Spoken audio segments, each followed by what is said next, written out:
الله الرحمن الرحيم الحمد لله والصلاة والسلام على أشرف المرسلين سيدنا محمد صلوات ربي وسلامه عليه وعلى آله وصحبه وسلم وبعد السلام عليكم ورحمة الله وبركاته.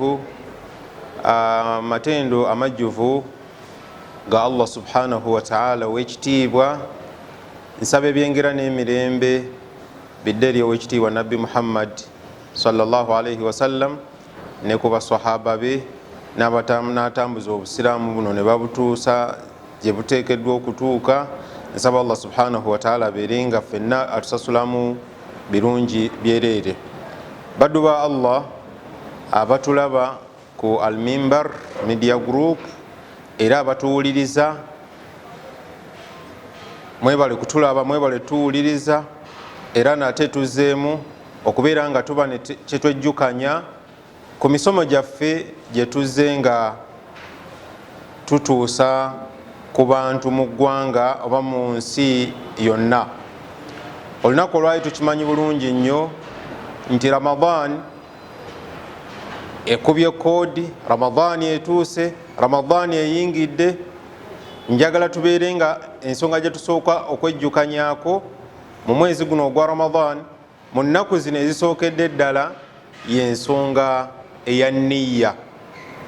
Nabbi sallallahu alaihi wasallama ku nsonga ya nniya yatugamba mu hadisi, n'atugamba nti innamal a'mal binniyat wa innama likulli mri'i ma nawa, okutuusa hadisi gyekola ki gyekoma. Naye njagadde ekitundu ekyo ekikola ki ekisooka. Nabbi sallallahu alaihi wasallam ategeeza nti mazima buli mulimu gwonna gwonna omuntu oba omwana Adamu gwakola gukkirizibwa okusinziira ku nniya gyaba amaliridde ng'agenda okukola omulimu ogwo. Ekitegeeza nti nniya ye minzaani eraga nti omulimu gwokoze osasuddwamu ofunyemu empeera, oba eraga nti omulimu gwokoze oviiriddemu awo bwereere. Kyova olaba nti buli mulimu gwe tukola mu busiraamu kirungi nnyo omwana Adamu omusiraamu alina ibaada gyakola yonna osooke okutereeza enniya yo, nti nikeesa enniya bw'enaaba nga ntereevu mu kukola omulimu ogwo ojja kubanga ofunamu empeera mu maaso ga Allah subhanahu wa ta'ala. Enniya bw'enaaba nga si ntuufu ojja kuba tofunamu mpeera, era omulimu gujja kubanga si mulungi. Nja kuwa ekyokulabirako. Okusaala tukimanyi bulungi nnyo nti ibaada, era omuntu ateekeddwa okusaala. Kati bw'oba ogenda okusaala ogenda n'enniya nti ngenze kusaala kusiimya Allah olw'okuba tteeka lya Allah, olw'okuba Allah subhanahu wa ta'ala yalagira, olw'okuba omuntu bw'asaala afunamu empeera. Naye ate senga ogendedde ku nniya ndala, ogenze kusaala, tugambe oyagala abantu bakulabe nti oli muki, oli muntu musaaze, oyagala kweraga mu bantu, ekitegeeza gwe ogenze na nniya yaki ya riya, era eyo oba tofunamu ki, tofunamu mpeera. Kyembagamba nti enniya zaffe zonna zonna tubeerenga nga tuzirongoosa. Essaawa etuuse ntugenda kusiiba omwezi gwa Ramadan. Omwezi gwa Ramadan nabbi nga bw'atugamba nti innamal a'mal binniyat, buli mulimu gwonna gwonna guyimirirawo na nniya na kumalirira. Buli musiibi yenna yenna asiiba oba agenda okusiiba olina enniya okubeera nti ogireeta, ng'ogireeta mu bulungi, mu nniya nnungi nti ngenda kusiiba olw'okuba okusiiba tteeka lya Allah subhanahu wa ta'ala. Allah nga bw'atugamba mu kitabo kye ekitukuvu Qur'an, kutiba alaykumus siyam kama kutiba ala alladhina min qablikum la'allakum tattaqun. N'oleta nniya nti insha Allah enkya ngenda kusiiba. Enniya gireete mu bulungi. Eri okuleeta enniya ng'ogireetera ate mu layini nkyamu. Anniya mahalluha alqalb, enniya ebukaala era ebeera mu mutima gwa muntu. Enniya laysa talaffuz, si kujoogera ng'ojoogera mu bigambo. Abantu abamu bw'aba agenda okusaala agamba nawaitu usalli faradha salati dhuhuri 4 rakaati, n'aleeta enniya ng'agireetera ki, agireetera mu bigambo.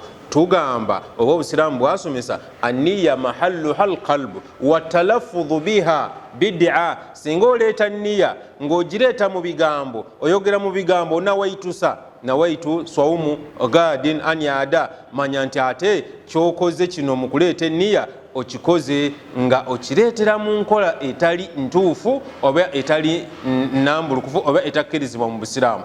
Eniya omalirira bumalirizi mu mutima n'ogamba nti insha Allah olw'enkya ngenda kubeera nga nsiiba omwezi ogwaki ogwa Ramadhaani, n'ogireeta.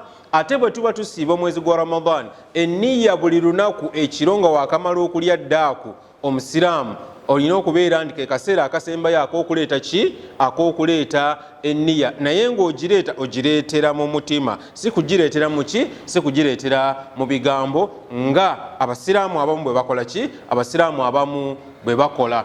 Omuntu bw'aba taleese niya ng'enkya kusiiba, okusiiba okwa faradha, kiba kitegeeza nti okusiiba kw'abasiibye tekuba kuki? Tekuba kutuufu.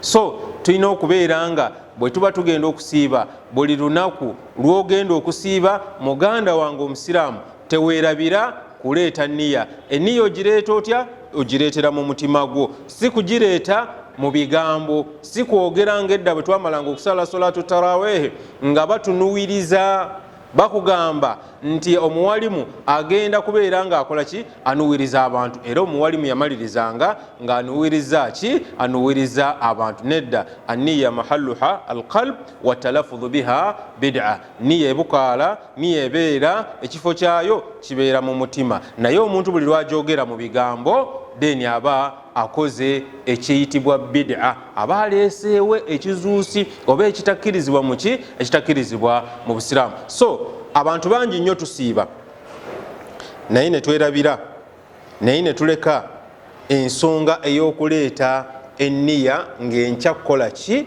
Ng'enkya kusiiba.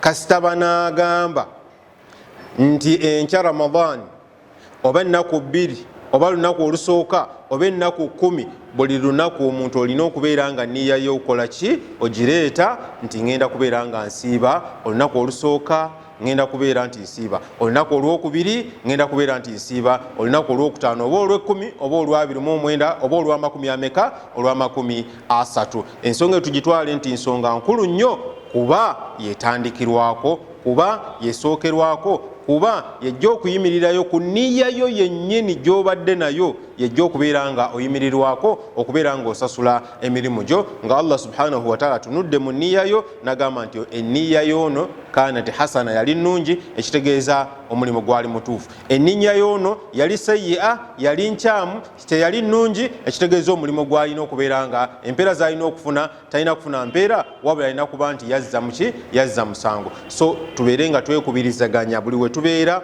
buli ibaada yonna gy'okola obeere nga ogikola n'eniya ennungi. Eniya ennungi kwegamba nti omulimu guno ngukola naye nga ngukola ku lwani? Ku lwa Allah subhanahu wa ta'ala. Bantu bangi bakola emirimu gyabwe nga baagalamu banoonyaamu niya yaabwe, anoonyaamu muntu kubeera nga amanyikwa, bamutegeere. Anoonyaamu bantu kubeera nga bakola ki? Bamulaba. Anoonyaamu niya gy'alina bantu kubeera nga bamwogerako era nga bakola ki? Era nga bamutendereza. Ebyo byonna muganda wange tebikola. Eniya ennungi y'ey'okubeera nti okola omulimo naye nga niya yo omulimu ogukola ng'ogukola ku lwani? Ku lwa Allah subhanahu wa ta'ala ow'ekitiibwa. Bw'onaaba okoze bw'otyo ojja kubanga olongosezza emirimu gyo okuva ku ntandikwa, era ojja kusanga ng'ofunye empeera mu maaso ga Allah subhanahu wa ta'ala. Naye kitegeere nti innamal a'mal binniyat. Buli mulimu gwonna gwonna gwe tukola, buli mulimu gwonna gwonna gwe tukola, ekigukulembera, ekigufuga okuvaako ofunemu empeera oba omuntu abeere ng'afunamu omusango, eniya bw'eba ennungi ofunye empeera, bw'eba enkyamu ofunyemu omusango mu maaso ga Allah subhanahu wa ta'ala. So mmaliriza ebigambo byange nga mbakubiriza nti eniya zaffe zibeere ennungi. Mu Ramadhaani muno omuntu oleete eniya naye nga eniya yo nnungi, eniya yo inoonya kubeera ng'ofuna empeera ewa Allah subhanahu wa ta'ala. Mwebale nnyo kumpuliriza era mwebale kuwagira Al Mimbar Media Group tusaba Allah subhanahu wa ta'ala fenna atuwe ebirungi, n'abali ebweru w'emizindaalo oba abatukwata ne batutuusaako ne bategeka emisomo gino, tusaba Allah subhanahu wa ta'ala nabo abeerenga abatukuumira era nga abatuweera ebirungi, era fenna afuule jannatul firdaus mathwana jami'an. Wa sallallahumma ala nabiyyina Muhammad wa alihi wa sahbihi wa sallim. Wassalamu alaikum wa rahmatullahi wa barakatuh.